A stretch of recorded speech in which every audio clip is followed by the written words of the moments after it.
Good afternoon. It's 1 p.m. Cosmetic Business Impulse. My name is Niels Holger, Wien. I'm a trend analyst and forecaster, and among others, I've been working with DMI, and my everyday job is something like this here. These are the DMI lifestyle colors for fall and winter 2023-24, which means that my daily job is basically analyzing colors and color trends for trend-driven industries, including fashion, accessories, cosmetics, and all related industries. All companies, creative businesses active in that area. Why am I here? Here at the trade show, we're not discussing fashion. We're discussing products, using objects that make us more beautiful, happier, give us more security in this world.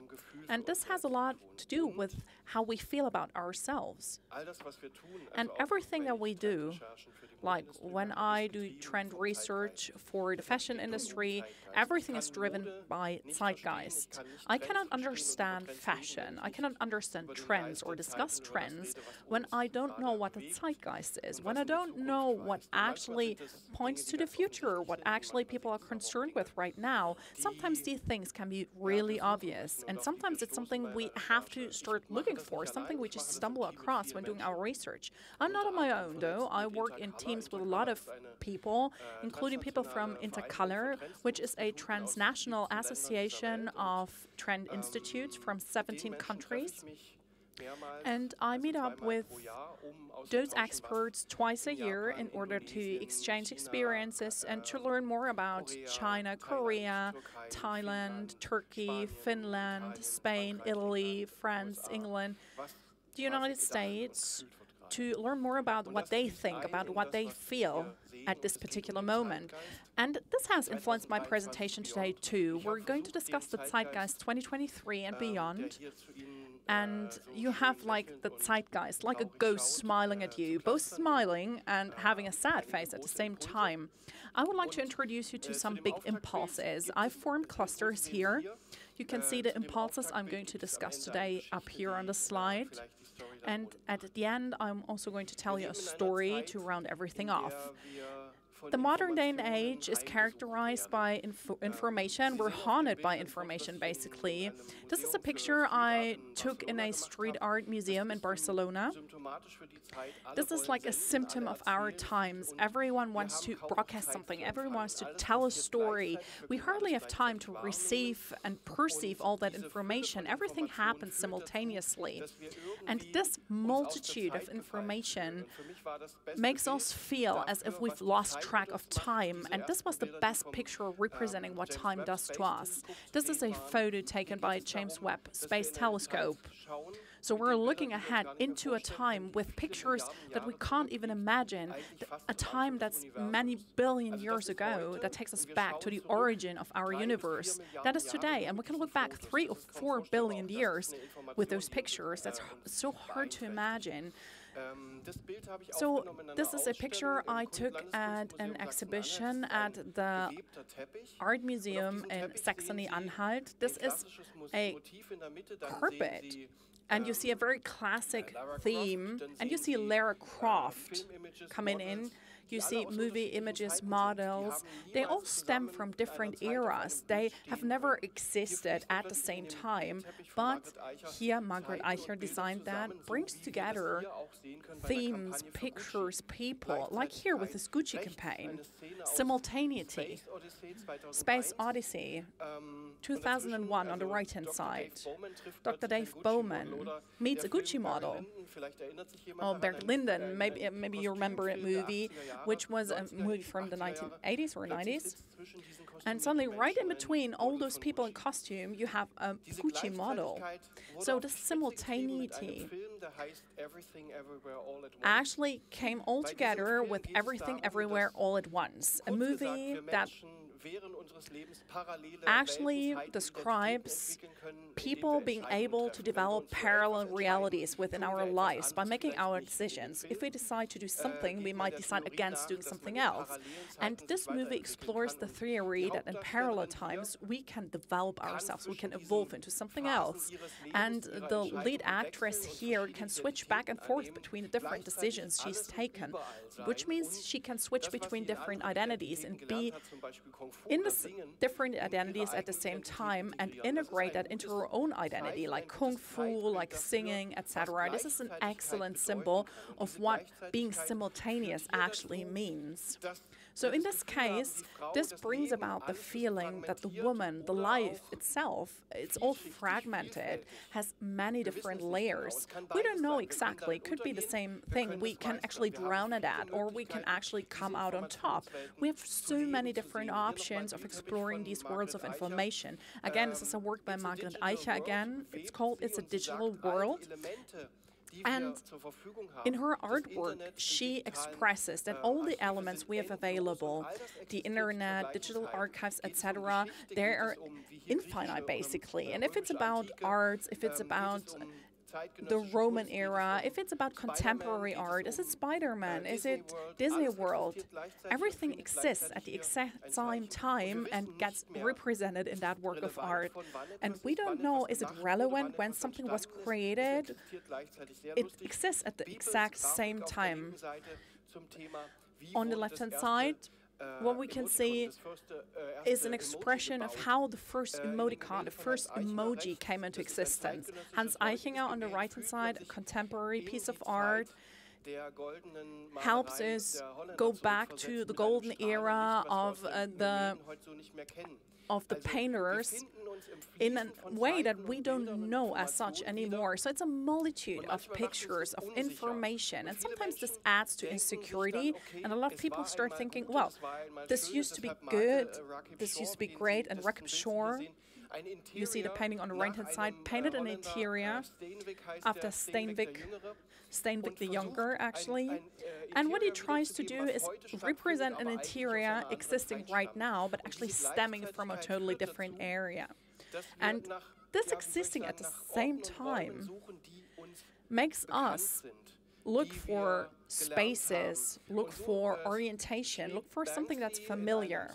And Banksy, in one of his street art acts, wrote "Home Sweet Home" on a painting, which is actually exhibited at the same street art museum that I just mentioned. It's no longer an act of graphic aggression, but it's a Zeitgeist motive, representing a world that we once felt at home. And what has this world become?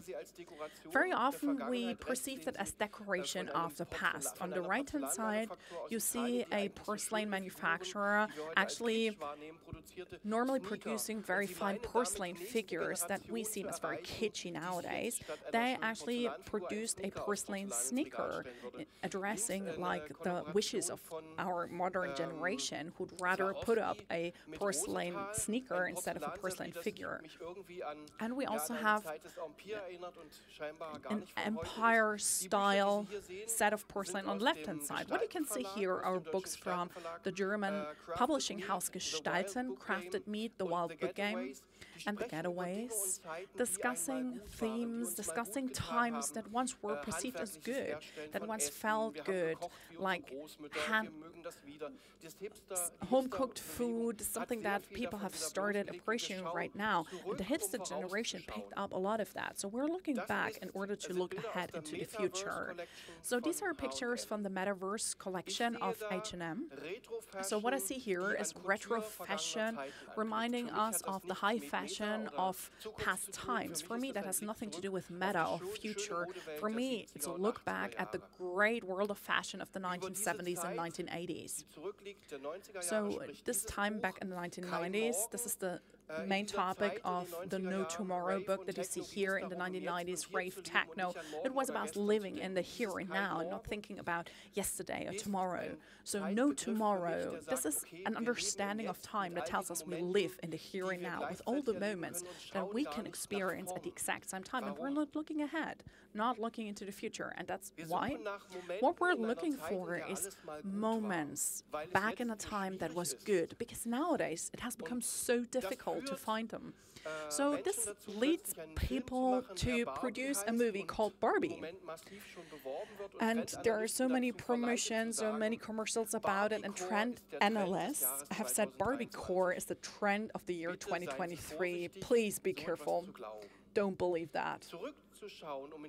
Looking back, in order to be able to look ahead, is not sufficient. Zygmunt Bauman, a sociologist, wrote a great book, which was published after his death, only very recently, which is called Retrotopia. So I borrowed this term actually from him.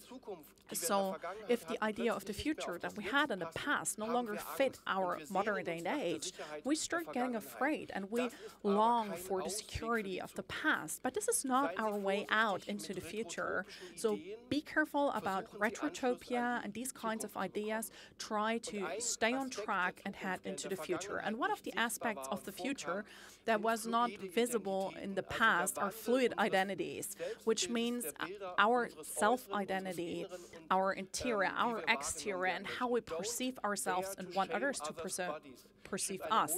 Don't dare to shame others' bodies. That was what a fashion student wrote on a banner of the presentation. It's about equality for everyone and anybody. So do you know the banner of tolerance of LGBTQI?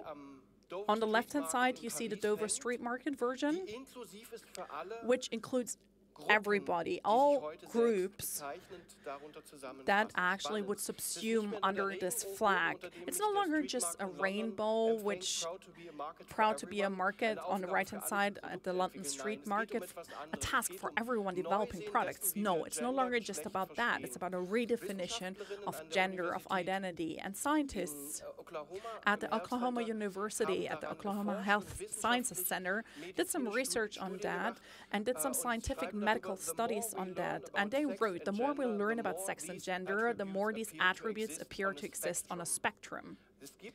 So this means that there's no clear poles, there's no polarization between two different things. There's a spectrum that is fluid that you can move back and forth about. And our traditional habits get confused once the spectrum is fluid. So you see new queer photography here, and you see the Louis Gabriel Nucci advertising campaign where you can see exactly what I mean. I hope that you watch RuPaul's Drag Race, or currently watching. I think it's now, this was season 11, I think we now have season 14, season 15. So this is a crucial Zeitgeist moment to express plurality and having fun with that. So it's great entertainment, it's a great sample of expressing identity and also their heightened expression in artwork. So I have to show this picture because it's a 1992 Zeitgeist moment that was lost back in the day. Jenny Saville, Propped, which is a painting here on the left-hand side. It was auctioned off at Sotheby's for the highest price of a women's artwork ever. But that never got mentioned in the news because Banksy's painting got shredded at the very same auction, and actually that got the attention of the news media. But this is a representation of beauty. We now see the effects of being able to show things that are real, but that we refuse to perceive in our real representation of identity, which we never show in the commercials. We are versatile. We all have our cultural backpack. We all have our individual stories, and we express those identities in a totally different way. So look at pictures of new families. This is from the new queer photography book. Look at different ideas of how we, and this is also part of our modern day and age, of how we age, of how we live through different stages of our lives. My Beauty Streams colleague represented that during the last season. Stop Age, Anxiety, this is We don't talk about ageism, like discrimination because of age, but this is a big issue in our society. It's not just about queer identities, but also about the age and the way we perceive that. This is a fluid state too. And in order to be able to understand all that, we have to take a step back. And we have to focus on a new objectivity. Being objective means to look at the facts the way they are and to see where we are and not sort of take refuge in retro utopia. On the right-hand side, you can see a picture on a T-shirt of a recently renovated building, an expression of the architecture of new objectivity, the new National Gallery by Mies van der Rohe in Berlin. It's a great building, it's a great exhibition, great collection. Go there, experience the new objectivity of the 1960s. Of course, this is not our modern new objectivity, but sometimes design will remind us of Dieter Rams, a designer which back in the 1970s, 80s, and 90s talked about that and did research on objectivity, on modernity, on what means less is more. Good design is honest. This is point 4 of his 10 points for good design. And he says honesty means that people have to understand how well a product can perform. It's not just about writing about something, the product has to live up to its own promise. Today there is a new movement towards less is more. I talked about that last year, which is creative frugality. Less is enough. Frugality means to use as little material or other objects as possible in order to create a positive effect, to feel better with less, but at a high level. And new products do that, just that. I found something in design exhibitions, material exhibitions, when traveling. So this is a chair that represents a material and a technology that is ready for the future. It's made from aluminum by Tom Dixon. It's called Hydro Chair because it was produced by an energy company in Norway which seizes hydropower in order to power energy-intensive technologies. So aluminum has exactly that potential. And this chair is special because it's monomaterial, pure aluminum. Aluminum can be recycled infinitely, so it can be returned to the economic cycle time and time again. So this is positive objectivity. So this was at the furniture trade show in Milano. Issey Miyake, APOC, which is a sub-company, actually gives space to objects. So this is a piece of knitting, actually. So you can use it as a model for architecture, a model for spaceships. So this is what I mean by new objectivity. Also, new furniture, new chairs made from different materials. Carbon fiber, for example, flaxseed fiber, hemp fiber, aluminum, which actually live up to the right angles of objectivity of the 21st century. The objectivity of the 21st century is not a right angle. It's not the classic modernity. We're reinventing objectivity, including materials that are beyond fossil plastic materials, that are no longer derived from fossil raw materials, just like Nuatan with bioplastics, which is one of the most progressive companies. So you have natural raw materials, Poland-dyed plastic materials, and there's also fibers. The Makina actually has produced carpets from recycled fibers, and also the fashion industry, sure, they also jump bandwagon here, upcycling of clothes, Miu Miu, produced by the Prada Group, which represents a very high level of fashion. So we have to learn that the designing objects for recycling doesn't just mean upcycling and reworking it. It's a totally new design process, actually preparing a product for a second life cycle. And maybe when designing a product, we should already start thinking about that.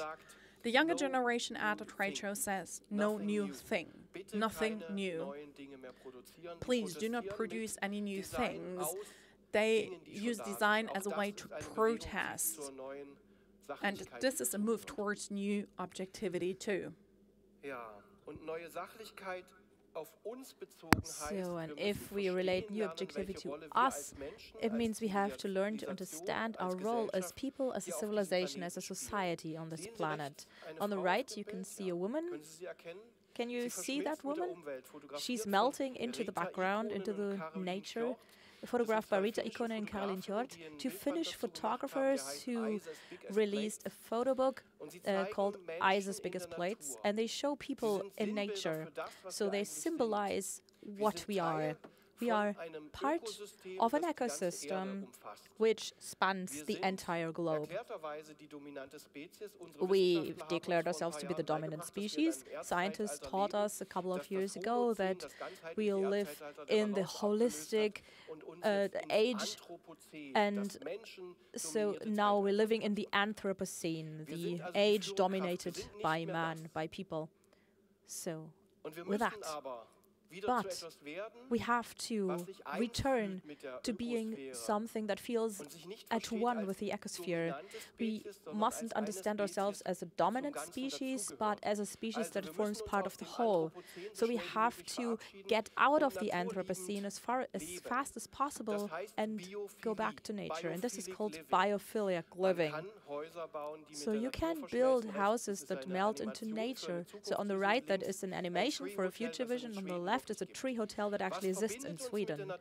So what connects us with nature? Internally, within us, we have synergetic structures that are reflected in all other living beings. On the right, you can see the energy streams in a tree. On the right, the synapses in the cortex of a mouse. Ours look similar. So there are similarities. We're all just one body making this earth. And we're trying to use this principle of biophilia to explore new product worlds. An artist and fashion designer from England lets things grow from grassroots. And they look as if they were woven or knitted, but it's designed with the help of nature. It's a completely new approach, a step back to something we've forgotten. Grow from roots. Last season, I spoke a lot about that. The future is fungi. From the laboratories, from fungi, from these organisms, they have a lot to offer. So these mushroom-shaped parasols were set up at the Expo 2022. But we're also talking the micro level, using structures to produce viscoses, cellulose-based products, bacteria, fungi, etc. All those species that play a major role in nature, and they matter to us so much. And now the products that we've left behind in nature, they are being changed by nature. There is an atlas I discovered at the book fair in Leipzig. This is how nature handles us, not the way we handle nature. And nature tries to find a solution. It's very important, very interesting. This is just a visual impulse. There's microorganisms who try to break down plastic. They're not doing this conscientiously or consciously, but they just make do with what happens in nature. They adapt. So learning to know nature, learning to be nature. There is a book I discovered at the book fair as well, Forest Mind. So how can we achieve a mindset that matches the forest or nature? By building stuff that includes nature. This is a project at the University of Virginia. It's also being tested in Italy. So there's 3D built constructs that are built in such a way that nature will grow immediately. In our major cities, we have a huge problem with climate change, too much light, too much heat, too little of nature. So we need to do climate architecture now, and right now we're still squabbling over heating, even though we should be more concerned with solar facades. Young designers at the Steinweg University try to build instruments that facilitate the reintegration of nature into urban spaces. So, cohabiting with nature, living together with nature. There's a movement that rose out of the underground as you acting at this global ecosphere and seeing how discrimination works. And a term was coined from that called anti-speciesism. So when we discriminate against other species, that's what it's called. And there is a movement looking into that. It's called anti-speciesism, accepting that all species are important for the ecosphere and have to survive. And that is why we have to attempt to coexist. And that is the motto of my presentation. Let's coexist. The book on the right plays into that. It's not just us with our fluid identities, it's about everything that grows on this earth, everything that lives and moves here. All components have something to do with us. It's bigger than us. And the new term, the new era, which is supposed to come after the Anthropocene, is called Symbiocene. So living in symbiosis with everything that is there. The Symbiocene is the era of companionship, of living together, when life on Earth isn't destroyed, but instead nurtured by humans. It would be great if we could coexist in such a way that we can laugh and cry at the same time. Because for everything we do, we don't just need good vibes, we need the whole us, the holistic us, and that is where the smiley face and the sad face come back into play. We have to learn that we can't just preach positivity and laughing all the time, but pensiveness, being afraid, being ignorant, we can integrate that into our behavior, and we are allowed to show that. So who are we? Who is that we? The book on the left is one I presented to you, The Extreme Self. We live in a society of hyper-individualization, but we need more of an us.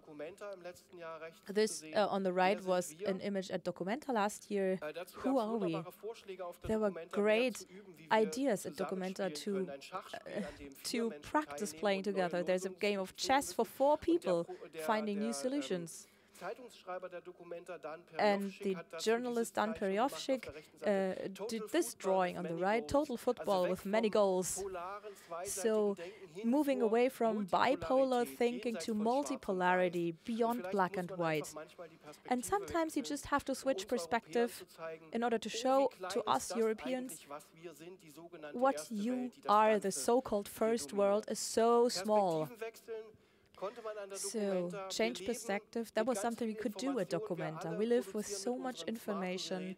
With our smart devices, we produce billions of things every day, and we're missing the great wisdom. Mother Wisdom, on the right, the statue, is great in juxtaposition to what makes our polarization. So we're working on it, you're working on producing monomaterials, but we have diversity. We need to be able to handle both. We are many on this earth, and it's not easy to understand us. So there's this nice street set by Ugo Rondinone, we are poems. We are like poems and we need to be interpreted. So let's embrace our ambiguity, our complexity, and let's allow ourselves to be positive and negative, to laugh and to cry, and to see the difficulties that are there, and that we don't have to hide it because we just are forced to be positive all the time. Okay, so much for the Zeitgeist. And now it's about deriving concrete concepts, products, and colors from these ideas. And now I'll switch presentations, and I'll show you some insight in the world of colors.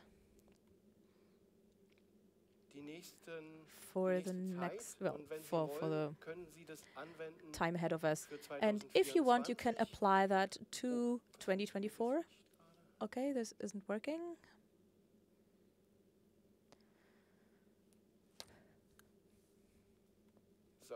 Now. It's a bit small on that huge screen here. I'll try to give you a very short insight into the color and material trends which we've been working on for the year 2024. And this transcends the seasons called summer and winter, trying to take a holistic view of the year. We work bi-seasonal, so you can have a separate look at summer and winter 2024. What we see here is a fusion, is a merger, so to speak, but it's just a teaser, because for the whole world, I need another hour, and that will be held at 3 o'clock in the forum of the startups at the Innovation Corner. So this is a short teaser for the color and material worlds. There's 4 of them. You can see they're very different. You will recognize some pictures from the Zeitgeist presentation. This is about color and material worlds, and I'm trying to take you with them to the future. The first topic is called singularity and has a lot to do with this wanting to be unique. It's about ideas which go beyond this feeling of here and now, and go beyond that and want to be more, want to make a bigger difference, want to bridge larger gaps, want to be more unique. So there is yet another picture by the James Webb Space Telescope. This represents the color principle of that topic. Colors that shine from the dark and gain intensity by interacting with the dark. And we can see that we need things to put that in contrast. It's usually light and light colors. It's intensity, which looks graphic against a dark background. So there's a lot of these dark colors, like midnight purple, dark truffle brown, and darkest ink. Of course, there's black, depending on your industry. In fashion, we have a big problem with there being too much black. Black is the least ecological color for textile, and we need to work on using less of it.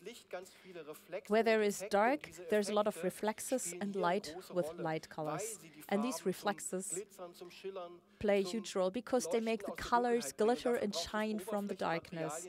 So we need surface materials which reflect, which can glimmer. So metallic and crystalline effects come into play here.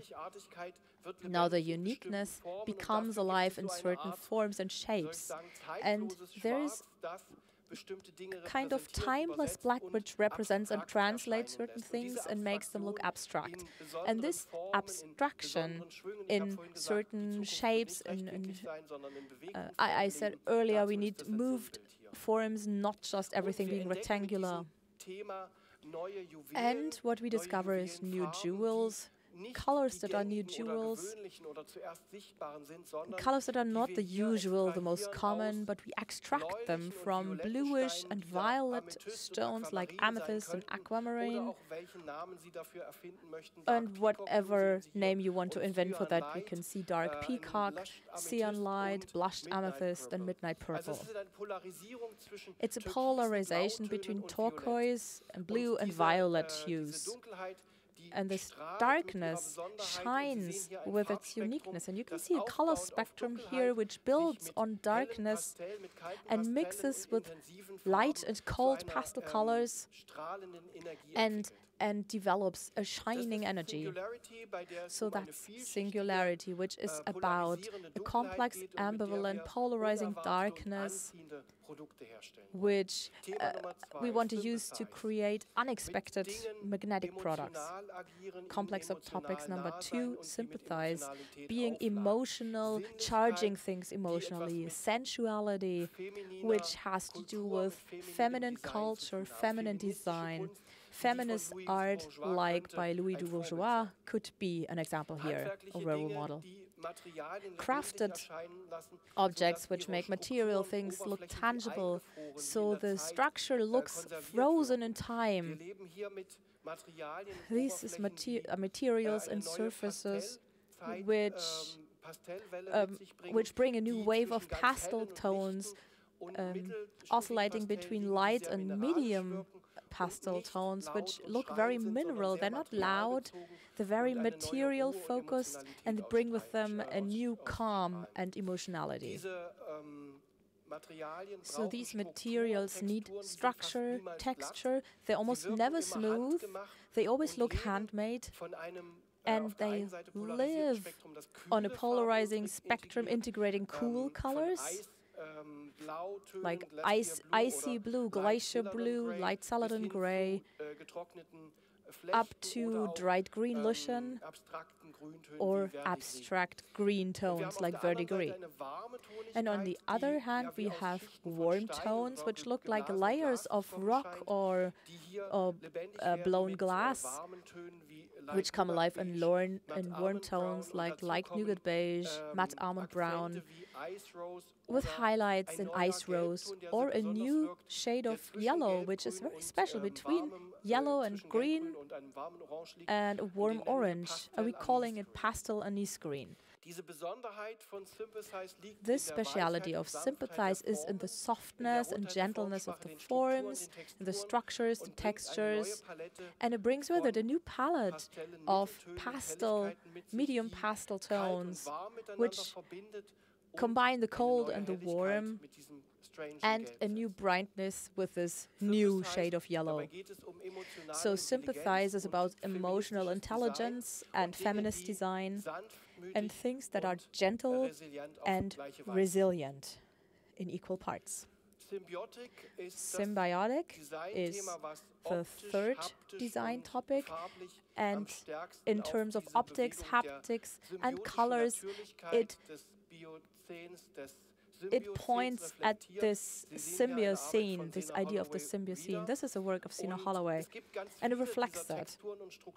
There's many of these structures and texture which can show naturality, this vivaciousness of growing together. And why not reflect these structures and textures in colors and tones which come from mycelia, from mushrooms, from natural substances that are extracted from that, and they look it.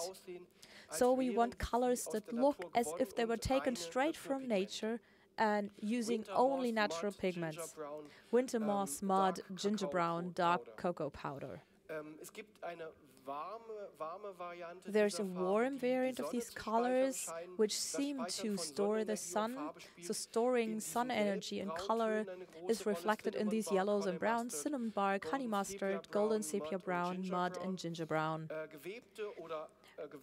There's woven or grown structures that are very important for this topic. So the vivacity of these colors is born from the structure. In this case, we have the warm darkness of this topic and all the material textures which reflect nature, be it wooden structures or wood-like structures.